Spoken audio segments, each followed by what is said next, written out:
नमस्कार दोस्तों, रचना पुंडीर चैनल में आपका स्वागत है। आज शुरू करते हैं शनिदेव की कथा। शनिदेव को नवग्रहों में सबसे उग्र स्वभाव का ग्रह माना गया है। ज्योतिष शास्त्र के अनुसार कुंडली में शनि भारी हो तो जीवन में उथल पुथल मच जाती है, लेकिन शनि को न्याय के देवता भी कहा जाता है, जिसका अर्थ है कि वह कर्मों के न्यायपूर्ण फल देने वाले हैं। शनिदेव का रंग काला होता है, जो उनकी पहचान है। उनका काले रंग उनके गहरे और अदृश्य स्वभाव को प्रतिष्ठ करता है, इसलिए लोग काले रंग को शनिदेव के संकेत के रूप में मानते हैं। शनिदेव को प्रसन्न करने के लिए शनिवार के दिन व्रत रखना शुभ माना गया है। जो लोग शनिवार का व्रत करते हैं, उनको पूजा के समय शनिवार व्रत कथा का श्रवण अवश्य करना चाहिए। शनिवार व्रत कथा के सुनने से शनि दोष और 7.5 ढैया के प्रभाव कम होते हैं, लेकिन शनिदेव जिस पर प्रसन्न हो जाएं, उसके भाग्य खुल जाते हैं। तो चलिए शुरू करते हैं शनिदेव की व्रत कथा। एक समय स्वर्गलोक में इस बात पर विवाद छिड़ गया कि 9 ग्रहों में सबसे बड़ा ग्रह कौन सा है। यह विवाद इतने आगे चला कि यह एक युद्ध की स्थिति बन गई।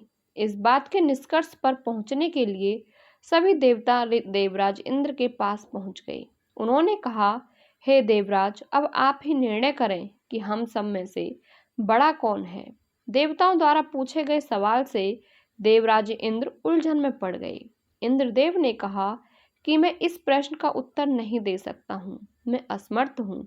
इस सवाल का जवाब पाने के लिए वो सभी लोग पृथ्वीलोक में उज्जैनी नगरी के राजा विक्रमादित्य के पास गए।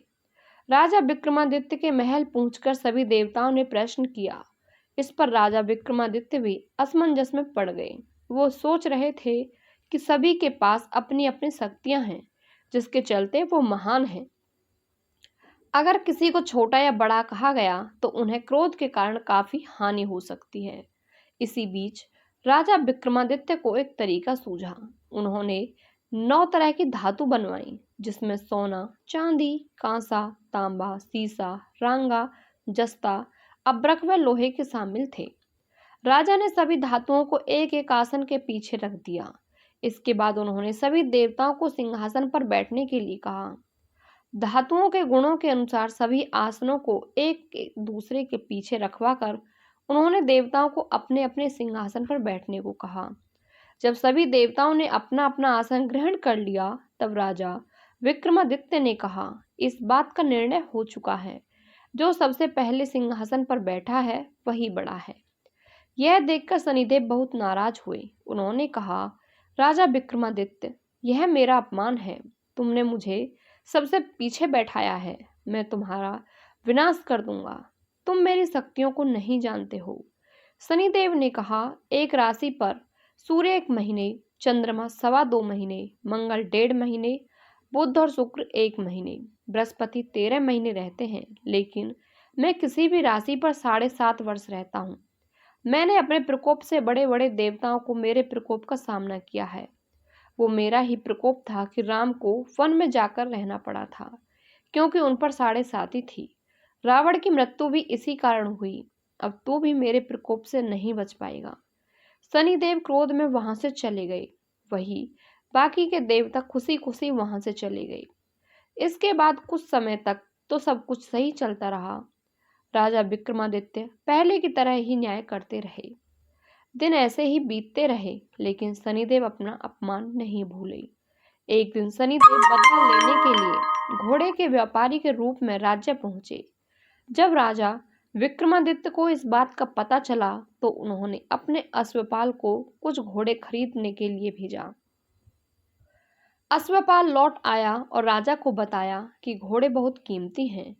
ये सुनकर राजा ने अपने खुद जाकर एक सुंदर और शक्तिशाली घोड़े को पसंद किया और उसकी चाल देखने के लिए घोड़े पर सवार हो गए। जैसे ही राजा विक्रमादित्य घोड़े पर बैठे, वैसे ही घोड़ा बिजली की रफ्तार से दौड़ पड़ा। घोड़ा राजा को एक जंगल में ले गया और वहां जाकर राजा को नीचे गिरा दिया और फिर कहीं गायब हो गया।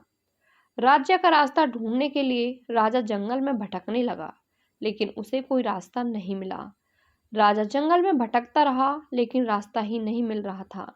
कुछ समय के बाद राजा को एक चरवाहा मिला। भूख प्यास से परेशान राजा ने चरवाहे से पानी मांगा। चरवाहे ने उसे पानी दिया और राजा ने उसे अपनी एक अंगूठी दे दी। चरवाहे से रास्ता पूछकर राजा जंगल से बाहर निकल गया और पास में ही मौजूद एक गांव में पहुंच गया। एक सेठ की दुकान पर राजा ने कुछ समय आराम करने के लिए रुका। सेठ राजा से बातें करने लगा। सेठ से बातचीत करते हुए राजा ने बताया कि वो उज्जैनी नगरी से आया है। राजा कुछ समय तक सेठ की दुकान पर रुका। जितनी देर राजा वहां बैठा, सेठ की काफी बिक्री हो गई। सेठ ने खुद को बहुत भाग्यवान समझा। सेठ ने राजा को अपने घर खाने पर आमंत्रित किया। राजा का सेठ ने जोरदार स्वागत किया। सेठ के घर में एक खूंटी पर सोने का हार लटक रहा था। उसी कमरे में वो राजा को छोड़कर बाहर चला गया। कुछ समय बाद खूंटी उस सोने के हार को निगल गई।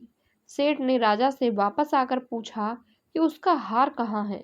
तब राजा ने उसे हार गायब होने की बात बताई। इस पर सेठ ने क्रोधित होकर चोरी करने के अपराध में राजा विक्रमादित्य के हाथ पांव काटने के आदेश दे दिए। राजा के हाथ पांव काटकर उसे नगरी की सड़क पर छोड़ दिया गया। फिर कुछ समय बाद राजा को एक तेली अपने साथ ले गया। तेली ने उसे अपने तेल के कोलू पर बैठा दिया। वह पूरा दिन बैलों को आवाज देकर हाँकता था। राजा का जीवन इसी तरह यापन हो रहा था। उस पर शनि की 7.5 थी, जिसके खत्म होने पर वर्षा ऋतु शुरू हुई। एक दिन राजा मेघ मल्हार गा रहा था। उसी समय उसके नगर के राजा की बेटी राजकुमारी मोहिनी ने उसकी आवाज सुनी। उसे आवाज बेहद पसंद आई। मोहिनी ने अपनी दासी को भेजकर गाने वाले को बुलाने को कहा। दासी ने लौटकर अपंग राजा के बारे में मोहिनी को सब कुछ बता दिया, लेकिन राजकुमारी मोहिनी उसके मेघ मल्हार पर मोहित हो चुकी थी। अपंग होने के बाद भी वह राजा से विवाह करने के लिए मान गई। जब राजकुमारी मोहिनी के माता पिता को इस बात का पता चला तो वह हैरान रह गई। रानी ने अपनी बेटी को समझाते हुए कहा कि तेरे भाग्य में किसी राजा की रानी का सुख है। तू इस अपंग से क्यों विवाह करना चाहती है? राजा और रानी ने समझाने की बहुत कोशिश की, लेकिन इतना समझाने के बावजूद भी राजकुमारी अपनी जिद पर अड़ी रही। जिद को पूरा कराने के लिए राजकुमारी ने खाना पीना छोड़ दिया। अपनी बेटी की खुशी के लिए राजा और रानी अपंग राजा से मोहिनी का विवाह करने के लिए तैयार हो गए। दोनों का विवाह करा दिया गया और वो तेली के घर रहने लगे। उसी दिन राजा विक्रमादित्य के सपने में शनिदेव आए। उन्होंने कहा कि देखा तूने मेरा प्रकोप। राजा ने शनिदेव से उसे क्षमा करने को कहा। उन्होंने कहा कि जितना दुख आपने मुझे दिया है उतना किसी और को मत देना। इस पर शनिदेव ने कहा, राजा मैं तुम्हारी प्रार्थना स्वीकार करता हूँ। जो व्यक्ति मुझे पूजेगा, व्रत करेगा और मेरी कथा सुनेगा, उस पर मेरी कृपा दृष्टि बनी रहेगी। सुबह जब राजा विक्रमादित्य की नींद खुली तो उसने देखा कि उसके हाथ पांव वापस आ गए हैं। उन्होंने मन ही मन में शनिदेव को नमन किया। राजकुमारी मोहिनी भी विक्रमादित्य के हाथ पैर देखकर हैरान रह गई। तब राजा ने शनिदेव के प्रकोप की कथा सुनाई। जब सेठ को यह बात पता चली तो वो तेली के घर पहुंचा। उसने राजा विक्रमादित्य से उनके पैरों में गिरकर माफी मांगी। राजा ने सेठ को माफ कर दिया। सेठ ने राजा से उसके घर जाकर भोजन कराने के लिए कहा। भोजन करते हुए अचानक से ही खूंटी ने हार उगल दिया। सेठ जी ने अपनी बेटी का विवाह भी राजा के साथ कर दिया। उन्होंने उसे स्वर्ण आभूषण, धन आदि देकर राजा के साथ विदा कर दिया। राजा विक्रमादित्य अपने दोनों पत्नियों यानी राजकुमारी मोहिनी और सेठ की बेटी के साथ अपने राज्य उज्जैनी पहुंचे। सभी ने उनका स्वागत किया। इसके बाद राजा विक्रमादित्य ने पूरे राज्य में घोषणा करते हुए कहा कि आज से शनिदेव सब देवों में श्रेष्ठ हैं। साथ ही शनिदेव का व्रत करें और व्रत कथा जरूर सुनें। यह देखकर शनिदेव बहुत खुश हुए। शनिदेव का व्रत करने और व्रत कथा सुनने से शनिदेव की कृपा रहने लगी और लोग आनंद पूर्वक रहने लगे। शनिवार का व्रत करने और व्रत कथा सुनने से शनिदेव की अनुकंपा बनी रहती है और मनुष्य के सभी दुख दूर होते हैं। शनिदेव के कुछ व्रत के नियम हैं जो इस प्रकार हैं। शनिदेव का व्रत शुरू किसी भी महीने की शुक्ल पक्ष की तिथि से शुरू किया जाता है। व्रत प्रारंभ करते समय किसी पंचांग द्वारा अथवा पंचांग का ज्ञान न होने पर किसी विद्वान ज्योतिषाचार्य से घात मास का विचार तथा जन्म राशि से गोचरीय चंद्रमा 4, 8, 12 में नहीं होना चाहिए, क्योंकि व्रत सफलता के लिए जरूरी है कि उसे निर्देश वार एवं शुभ मुहूर्त में ही प्रारंभ किया जाए।